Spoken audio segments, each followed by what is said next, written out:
Shalom, Horas untuk kita semua.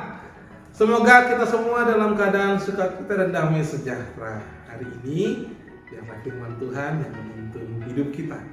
Mari kita berdoa. Damai sejahtera Allah yang melampaui segala akal itulah yang memelihara hati dan pikiran saudara-saudara sekalian dalam Kristus Yesus Tuhan kita. Amin.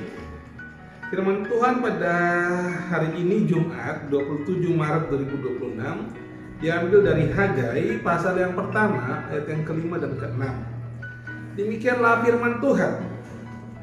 Oleh sebab itu beginilah firman Tuhan semesta alam. Perhatikanlah keadaanmu. Kamu menabur banyak tetapi membawa pulang hasil sedikit. Kamu makan tetapi tidak sampai kenyang. Kamu minum tetapi tidak sampai puas. Kamu berpakaian tetapi badanmu tidak sampai panas.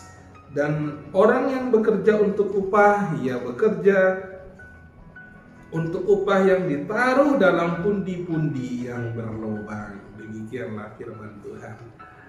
Bapak Ibu, remaja Nafas Sebulun dan juga adik-adikku yang terkasih dalam Yesus Kristus, firman Tuhan dalam Hagai ini mau menghantar kita untuk skala prioritas. Namun sebelumnya, mari kita lihat konteks dari nats ini. Saat itu bangsa Israel baru kembali dari Babilonia. Selama 70 tahun di pembuangan Babilonia, akan kembali ke Yerusalem. Awalnya mereka semangat sekali. Mereka mulai kembali membangun bait suci.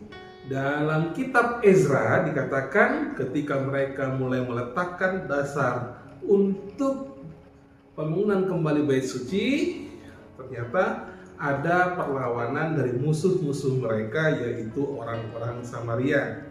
Orang-orang Samaria berhasil menunda pekerjaan mereka.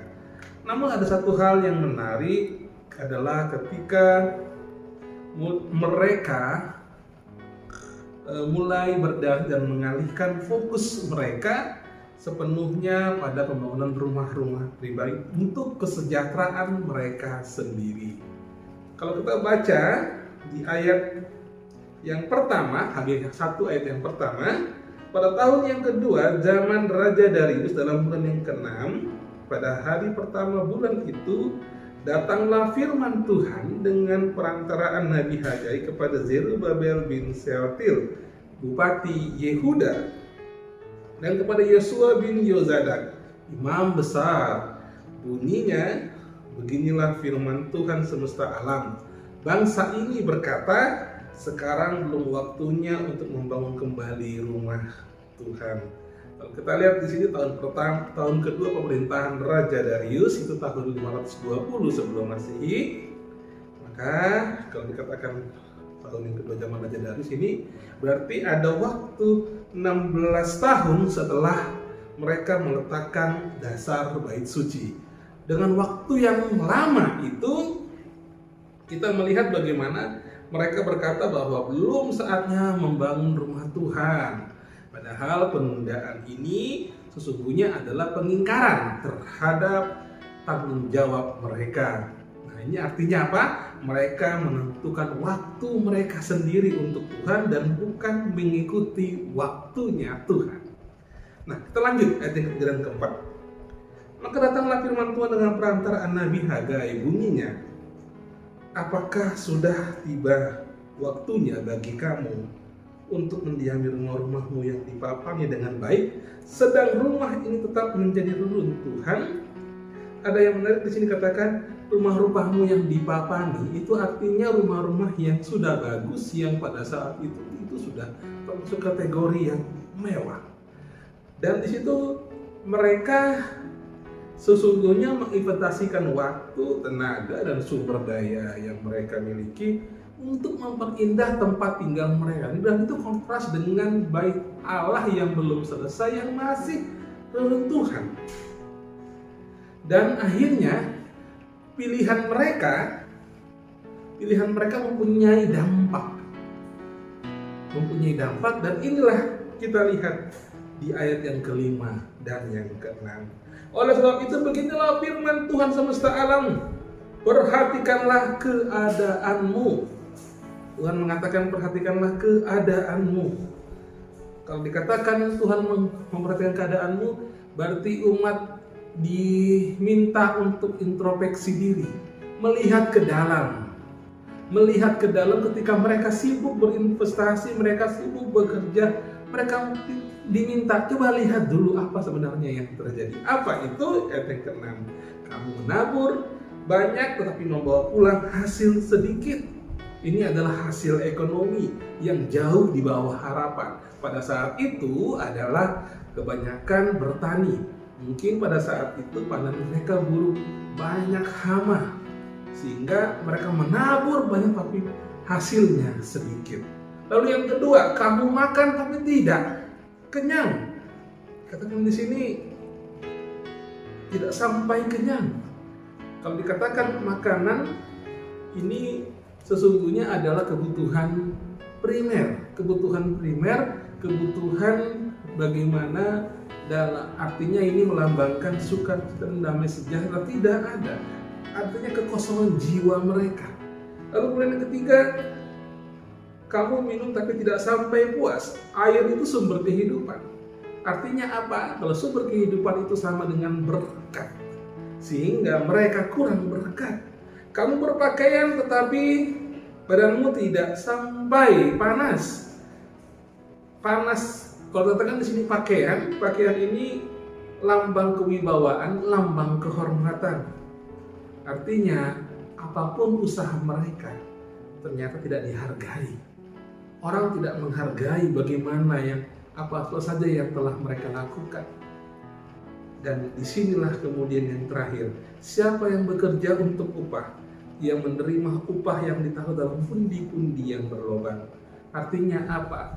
Kalau kemudian orang bekerja, dia menerima upah, lalu upahnya ditempatkan di sebuah dompet yang sudah berlobang, sia-sia. Tidak ada manfaat mereka bekerja. Hasilnya pun begitu-begitu saja dan memuat. Nah, artinya dari semua ini, ayat yang ke-6 ini, kelima poin ini adalah lingkaran setan, di mana gambaran ketidakberhasilan dan ketidakpuasan itulah yang terjadi dalam hidup mereka. Artinya berkat Allah ditarik dari mereka. Dan Tuhan menahan kemakmuran sebagai konsekuensi dari pilihan mereka. Nah, saudara-saudara yang terkasih dalam Yesus Kristus, itulah mengapa kemudian Tuhan mengatakan perhatikanlah keadaanmu. Lihatlah dampak dari pilihanmu. Di sini mari kita lihat sekarang kepada diri kita sendiri.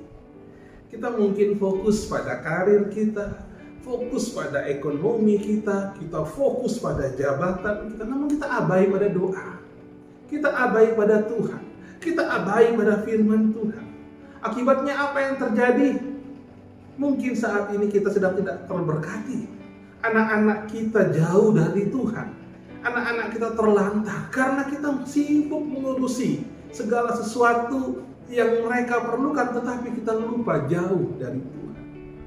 Pembangunan maju tapi moral mundur. Teknologi berkembang pesat, tetapi hubungan manusia dengan sesamanya juga semakin dikit, semakin ada gap. Karena kenapa? Karena hubungan dengan Tuhan kita terputus. Oleh karena itulah saat ini, kalau kita perhatikan di pelayanan gereja, banyak program hebat, tetapi kemudian tidak ada integritas. Kenapa? Karena kita menginginkan supaya itu bagus, bagaimanapun caranya tidak sesuai dengan firman Tuhan. Ini bahaya.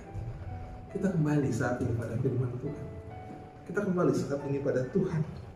Mari kita tata kembali hubungan kita dengan Tuhan. Mungkin selama ini kita abai, namun kalau kita kembali pada Tuhan, sama seperti mereka yang dahulu hanya berinvestasi hanya untuk diri mereka sendiri, tidak untuk Tuhan, tidak untuk membangun bait suci itu, maka yang terjadi adalah ketidakadaan berkat. Karena itu mari saat ini, agar kita semua mendapat berkat dari Tuhan, jangan abaikan Tuhan, jangan abaikan firman. Firman-Nya itulah sumber kehidupan kita. sehingga kita akan terberkati dan menjadi terang di tengah-tengah lingkungan gereja kita, di lingkungan masyarakat di mana kita tinggal, lingkungan sekolah, lingkungan kampus dan lain sebagainya. Kalau kita tidak abai pada firman Tuhan, lihatlah kita akan terberkati. Karena itu mari kembali kita perhatikan keadaan kita seperti apa kita renungkan. Mungkin ada yang sedang tidak berhasil, mungkin saat ini sedang ada pergumulan dan lain sebagainya. Perbaikilah hubungan kita dengan Tuhan. Bapa dalam surga, terima kasih Tuhan untuk firman-Mu hari ini. Terima kasih Bapa karena Engkau masih memberikan nafas kehidupan kepada kami. Engkau masih memberikan matahari pagi untuk kami lihat setiap pagi. Terima kasih ya Tuhan, semua karena kasih setia Tuhan saja untuk kami.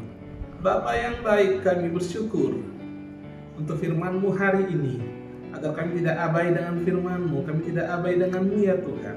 Ajarkan kami Tuhan untuk selalu bersaat teduh setiap pagi, untuk selalu berdoa untuk segala setiap aktivitas kami, sehingga hubungan kami dengan Engkau ya Tuhan tidak terputus. Biarlah Tuhan berkat-Mu selalu mengalir. Kalaupun saat ini Tuhan mungkin kami terlalu fokus untuk mengejar ekonomi, mengejar karir, mengejar jabatan, ajarilah kami Tuhan, ampunilah kami. Biarlah Tuhan kami kembali bahwa Tuhanlah sumber itu semua. Tuhan sumber kesehatan kami, Tuhan sumber kekuatan kami, Tuhan sumber jabatan kami, Tuhan sumber segala sesuatunya. Karena Tuhanlah yang awal dan yang akhir. Engkaulah Tuhan Yesus. Inilah kami ya Bapa, ampuni segala dosa-dosa kami, berkati anak-anak kami, berkati cucu-cucu kami, dan juga berkati setiap keluarga kami, pribadi lepas pribadi, keluarga lepas keluarga. Terima kasih ya Bapak. Inilah doa kami dalam nama Tuhan Yesus kami berdoa. Amin. Kasih karunia dari Allah Bapa dan anugerah datang kita Yesus Kristus dan persekutuan Roh Kudus itulah yang memberkati saudara-saudara sekalian. Amin. Shalom, Tuhan Yesus memberkati.